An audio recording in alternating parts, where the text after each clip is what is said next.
All right, if you are a musician or any sort of person that creates some sort of creative content on social media, then the odds are at some point you have probably gotten a message from somebody that you don't know that was proposing some sort of business transaction. And it's usually pretty easy to tell if these are legitimate or not. And I'm sure a lot of you have gotten these before and just ignored them. And I have done the same.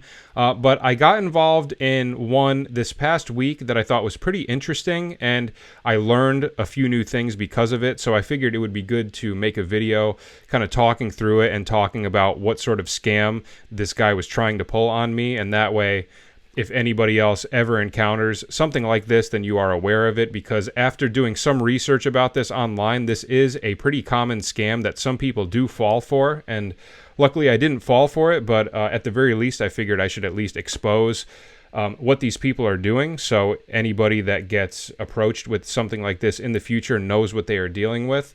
But what we're going to talk about today is pretty much a classic example of an overpayment scam. So once you see how this whole thing plays out, you'll have an understanding of what an overpayment scam is if you're not familiar with that already.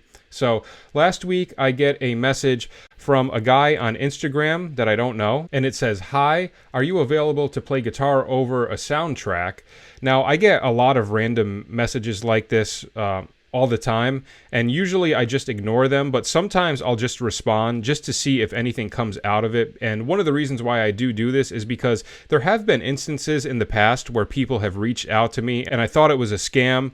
But then when I actually talk to the person, it ends up being a real person. And in some of these instances, some of these people just tend to not write in the most effective way if they're trying to, appeal to a new person that they've never met before. And I find that a lot of older people that don't have as much experiencing, with texting and just, emails and typing and just all of the stuff that is so common in the modern world, I find that a lot of people like that sometimes just have a tendency of writing in a really bizarre way that can come off like it's not a real person. I had this one guy that I was teaching lessons to. He was like this 86-year-old guy, and he sent me a text about wanting to start lessons, and I thought it was a spam text, and I didn't even respond. And then he wrote back to me like a couple days later, and then I wrote back to him, and I found out it was a real person. So because of these couple of instances that I've had throughout my life, sometimes I will actually respond just to make sure that it's not, a real person, just to be on the safe side. So I wrote back to this guy and I said, "Hey, I would be interested in that. Let me know more details and we can discuss further. Thanks." And then he said, "It's a soundtrack for a commercial bumper. I can send the soundtrack over to your email so you can listen to it. Willing to pay $300 if that isn't stiff." So at this point, I'm thinking to myself, okay, this is at least a real person. He's telling me what he wants me to record the music for. He's telling me that he can send over an MP3 into my email to check it out. So I was like, all right, let's go forward with this and see what happens. This could be a real person and be legit. So I said to him, sure, that sounds great. I'd be interested. And I gave him my email. And then he sends me an email. He goes, "Here's the soundtrack. I would love to have a solo all throughout it, one that gives it a jazzy feel. Also, I'd like to have it exported in a WAV format. Listen and let me know what you think." So he sent me the MP3. It was a real song. I put it on and I heard it and I was like, okay, that's what he wants a solo over.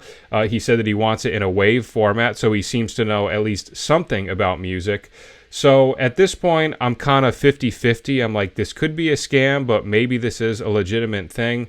So what I did then was I listened to it and I wrote back to him. I said, "Hey, just listened. Definitely seems doable. If you'd like, I could do 2 or 3 different solos and you can pick which one you like best. Would that work?" Because the recording that he sent me was literally just like a 90-second short little backing track of like 3 chords. So I was like, all right, if he's going to pay me $300, at the very least, I could give him like 3 different solos to choose from, which is like a total of like a little over 4 minutes of music. So not a ton of my time for $300. So then I ask him, I say, "Just curious, did you find me through my YouTube channel?" Just to kind of get an idea of, how he found out about me. And he says that he found me on Instagram Explore, but he wasn't so sure if I wrote original songs, so he decided to check out my page to be sure. So at this point, I'm like, all right, whatever. I'll record a couple of solos for him, and then I'll ask him for the payment before I send anything over. And worst case scenario, if this ends up being a scam, these solos took a total of like 30 minutes out of my life. So not the end of the world, not a huge time commitment, not a huge money loss. I figured I would take the chance just to see. But at the very least, I got a YouTube video out of this. So, it could have been worse. So I sent him an email 2 days later. I say, hey, John, I'll most likely have 3 solos for you done by today. Just wanted to figure out the best way to get them to you. Would WeTransfer work?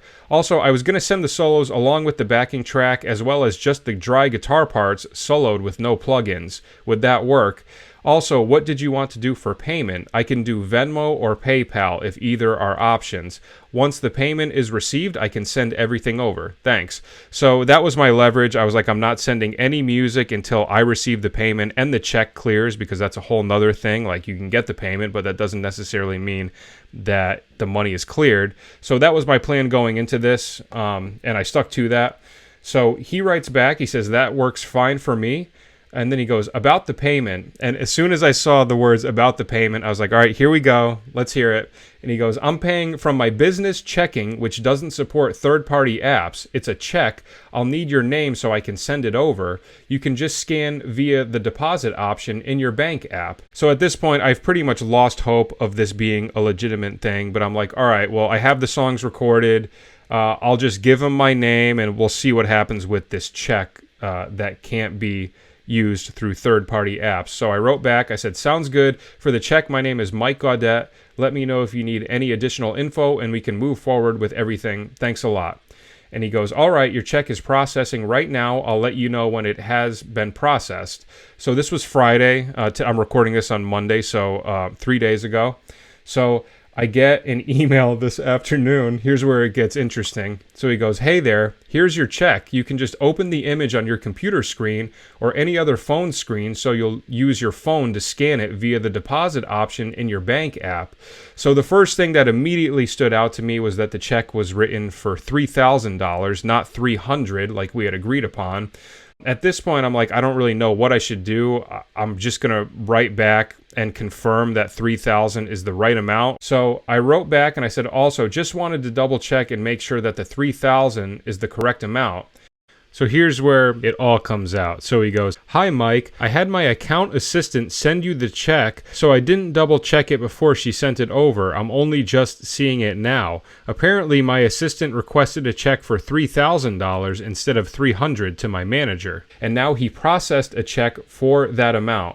I tried to cancel the check, but our account manager said we won't be able to use the account for a month if we do. Can you just deposit the check and find a way to send the balance back to my manager? I'm so sorry for the inconvenience. My sincere apologies. So as soon as I saw this, I was like, all right, this is clearly a scam. The idea of him sending me $3,000 and then I deposit it and then I send back $2,700. First off, there's no way I'm going to do that under any circumstances. And I've never heard of a bank account getting frozen because you canceled a check. I don't think that's a real thing. I tried to find stuff about that online. I couldn't find any instances of that happening. Maybe there are some, but I couldn't find any. And I've had to cancel checks before. I know other people that have had to cancel checks. Usually you just write void on the check, and then that's that, and then it doesn't get cashed. I've never heard of an instance where you cancel a check and all of a sudden you can't use your account for a month. So I just wrote back to him and I said, I'm going to pass on this whole thing. This seems like a textbook overpayment scam, which is what it is. So once I started looking into overpayment scams, I found an article about another musician, and this is almost exactly what happened to me. So this seems to be kind of like the rubric that a lot of these people will use when they're trying to pull these scams. So this is about a songwriter who was reached out to on Instagram by a guy who was offering her $500 to write a custom happy birthday song for his son, who was turning 5 in the next few days. So she agreed to it, and then the dad had said that he would send her a $300 down payment and then the rest of the balance when the song was completed. So she would get $300 down and then an additional $200 when she finished the song. And then, as it says, soon what seemed like a normal transaction was becoming more and more suspicious to Morgan, who was the songwriter. Then he said that he would have to send a check from his business account and that it would be through email. I didn't think that that was a problem, said Morgan. And then he said that they accidentally cut a check for $3,000 instead of $300, and they discussed it, and there was no way that they could write another check, so they wanted me to deposit the $3,000 check and then send them back the $2,500 that I would owe after the project. Now here's where it gets a little unfortunate. Despite the red flags, Morgan said she deposited the check and decided to wait until the check cleared her account before sending the scammer the $2,500. And she says, I did deposit that $3,000 check and I could see where it seemed like it was posted. The transaction goes through, but it's just a posted transaction. It hasn't cleared my account.